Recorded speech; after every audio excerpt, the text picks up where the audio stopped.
said that Mexico is not seen in the West. There's rapists, there's thieves, so it's very true. And some are good people, like my mom. Like my mom. Yes, that's what I'm referring. That's what he was referring to. Yeah, so the people who said it.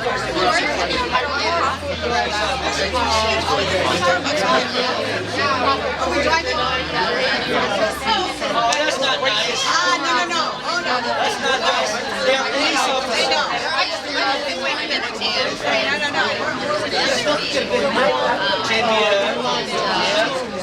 I heard about you in the past. Oh, yeah. Oh, my gosh. I'm not on there. Hey, I'm not talking. This is how I want to do it.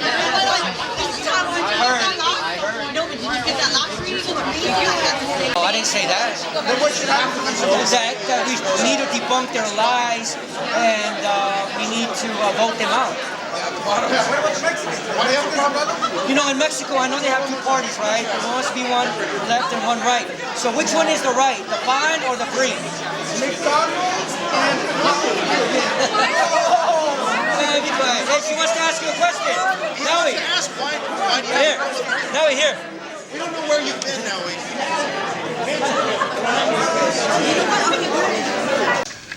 Was that the city council approved that, or how was that decision made? Because I don't remember. I was here then. I don't remember seeing it. I do not know exactly how the decision was made. I know that letter that was passed on to council was received by our chief at the time, passed on as our procedure. Okay, so I'll ask the lawyer then. So I'm always amazed when I hear things are already in place and everything's fine and nothing's changed, but we have to pass a law to do all these things that are not in place. So it tells me there's ways that, you know, we can do things in our city if we want to. So why, if the ACLU and there's a case that's, I'm not the lawyer, but a case that, hey, you can't do detainers anymore, why, if there's that, why do we have to have that from SB 54?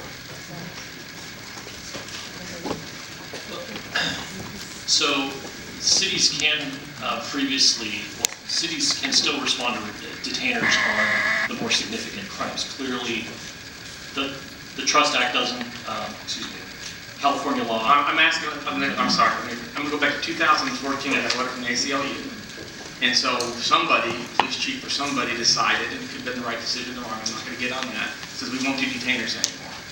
I didn't know about that. So why would SB 54 come and say, you can't do this when by law we weren't allowed to do it anyway, supposedly? So I don't know the source of how that decision got made, but quite often city police departments create their own policies rather than, they're not laws, but they're essentially internal procedures, and they inform everybody on staff, this is how we are going to be acting on a going forward basis, this is the policy. And then you can be reprimanded if you do not comply with the policy, because that's what dictates. This letter said there was a federal court decision finds it's unlawful for law enforcement agencies to honor ICE detainers.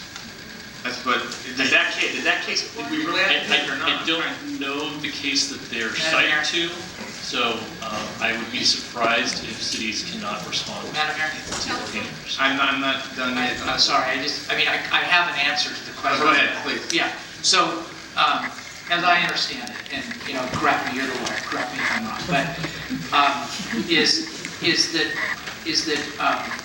cities up until SB 54 or other agencies like the county or the state, or all, you know, could have honored detainers. And in fact, in some cases, cities not only honored detainers, but they actively participated with immigration through a program called 287G. And so it was unconstitutional to require them to honor detainers, but they had the discretion to honor detainers.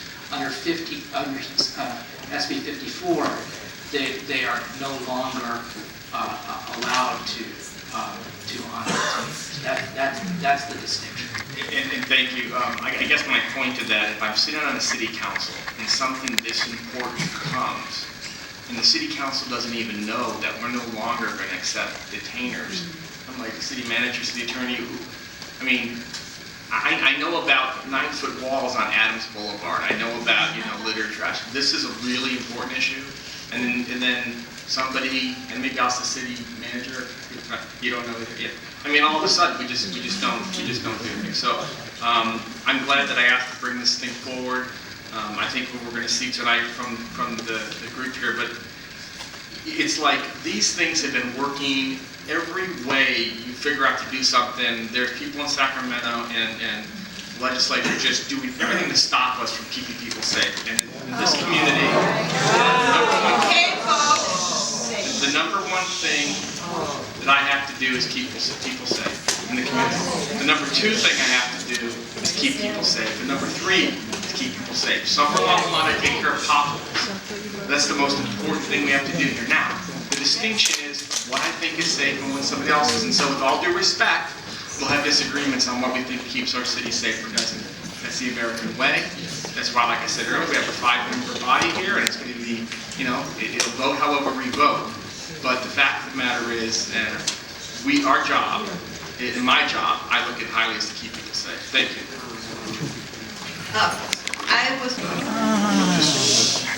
Councilwoman Foley, just so you'll know, I have been working on sober living homes. I have a piece of legislation ready to put in the hopper, and I will just say that it has been a great distress to me to find that Republicans actually lobbied to create this problem with sober living homes into our. So with that said, can you hear me now? Can you hear me there? The agenda item, thank you. Oh, I'm supposed to address the chair or to the council? Thank you. Okay. Well, let me just say right off the bat, we will all recognize we are a nation of every race and religion and every ethnic group, and we are part of the same American family. And our primary responsibility then is to other members of our family, as Mr. Righeimer said, to make sure that they are safe. This includes those Americans who have recently immigrated here legally, because they are becoming part of our family. Yet what we've got now, and we are blessed with 1 million legal immigrants every year, but we have had millions of others flooding into our country in the last decades and changing the nature of our society and undermining our quality of life by draining resources from education, healthcare, jobs, and actually low-cost housing. All of these things have impacted our members of our American family in a horrible way.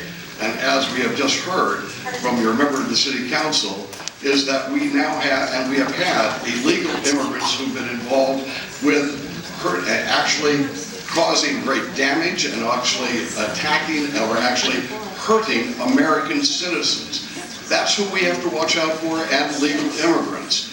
The fact is, this bill, SB 54 that we are discussing today, SB 54 would prevent your local police, if you decide to make sure they are doing this, they will prevent you from making this decision. They will prevent you from going back to the policies in which hundreds of criminals were extracted from this city. Now, no one can tell me that you're watching out for the benefit of your people. And let me just say, I am a resident of this city.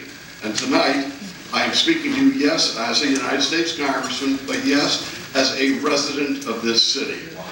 It is up to us to make sure that criminal, illegal aliens do not hurt, damage, or in some way murder or rape other U.S. citizens. That is important.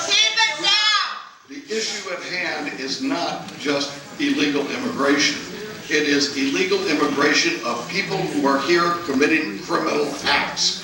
It is beyond me how anyone would want to make sure that they interfere, as SB 54 does, with law enforcement being able to prevent people who are here illegally from committing criminal acts against U.S. citizens. This is, I would say, I looked at what you're looking at today, I would hope that you condemn to join the other cities rather than just asking for reviews and information, that you join the other cities in basically... Kick him out, kick him out. Arrest him, kick him out. 10 seconds left, but Get him out of from here. now on, if you prevent other people from speaking, I would suggest that you have no right to speak yourself if you're not going to let somebody speak at the podium. You need to be removed from these chambers at least for a great purpose. Thank you. Okay, so I would ask that you join the other cities and of course the County Board of Supervisors in condemning SB 54, because SB 54 may or may not change your policies at this moment, but it would prevent you from having policies that would protect your citizens in the future. Madam Thank you Mayor, very Madam Mayor, I much. have a question. Yes. Mr. Congressman, I have a question for you. Have you read SB 54?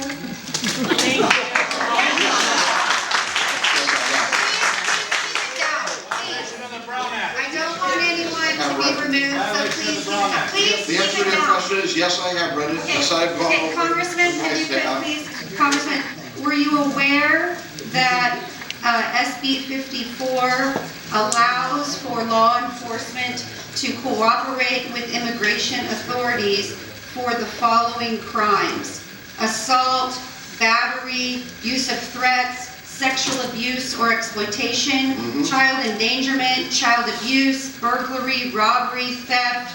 It goes on and on. Why should there be? Were you, yes, no, I yes. have a simple question. Were you aware? Are you asking me a question? I'm asking you, were you aware that SB 54 allows our law enforcement to cooperate with immigration regarding those types of crimes? Were you aware of that? Yes or no? Yes. Okay, thank you, that's all. Madam Mayor. One other question, do you rent or own in Costa Mesa? I have another question. Do you rent or own? Are you going to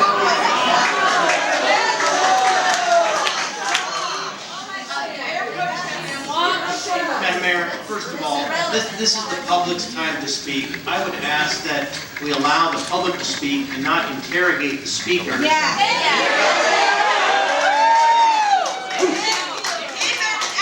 and sleep, and we'll really have to clear the whole place. And everybody will be disappointed. So keep it down. And if SB 54 was so weak, why are they saying that we can't contact them and the sheriff's department can't contact them? Exactly. They're shutting us down. Gracias. Okay, we I now could move on answer to the the question next in this speaker. bullet, rather than just me saying that yes and no has to be. The answer to your question, Councilwoman Foley, is that any restriction that says that your law enforcement, whatever's on the list, any restriction on law enforcement in cooperating with federal law enforcement, dealing with criminals who are illegal, whatever's on the list, it interferes with the protection of our citizens, which we should not be doing no matter what's on the list or not. Okay, so we're going to go on to the next Thank speaker. The issue of SB 54 comes down to,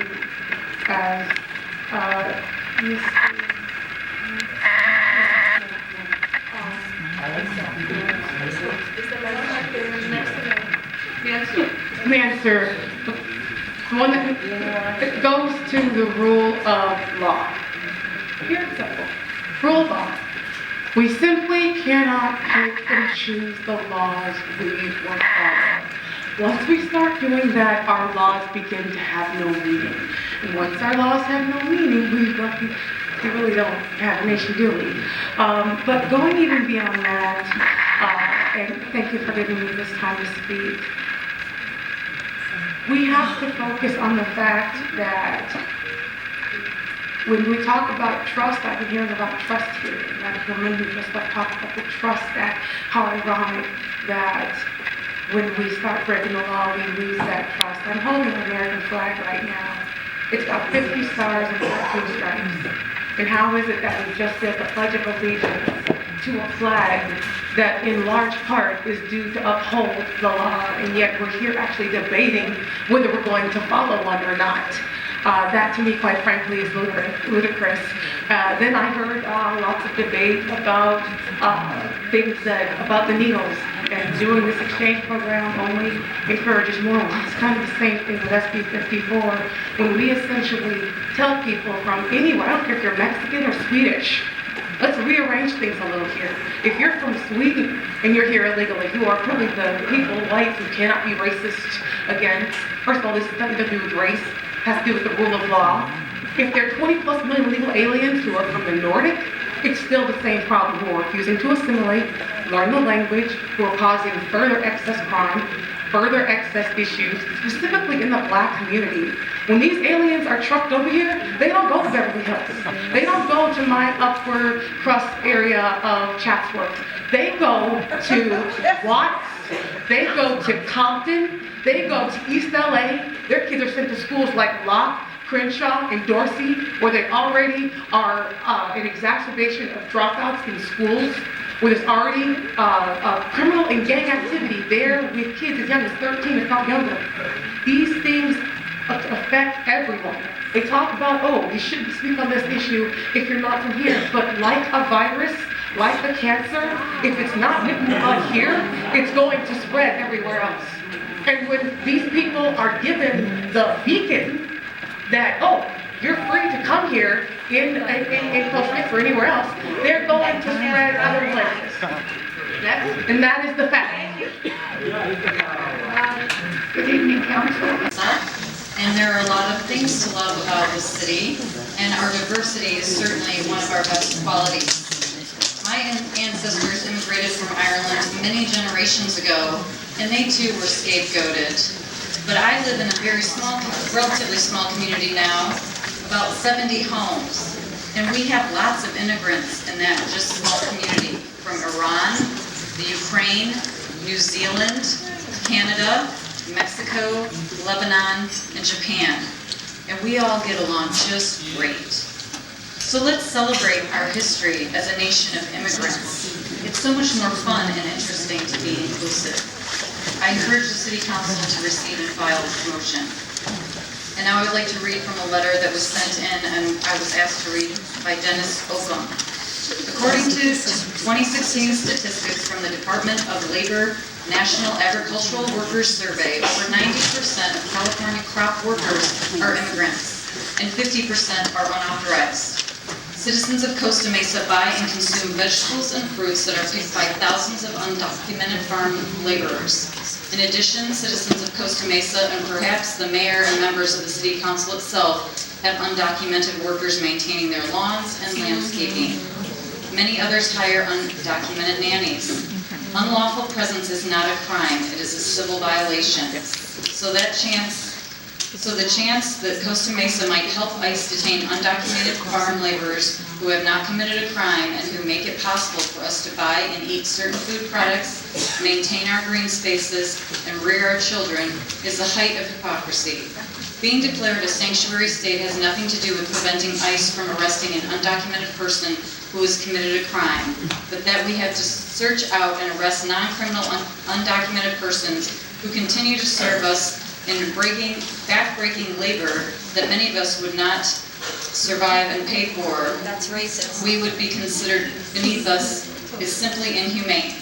And for the people that swear allegiance to one nation under God, disagreeing with California's sanctuary policy is contrary to the identity of God that is intended when the phrase was added to the pledge in 1954. Thank you.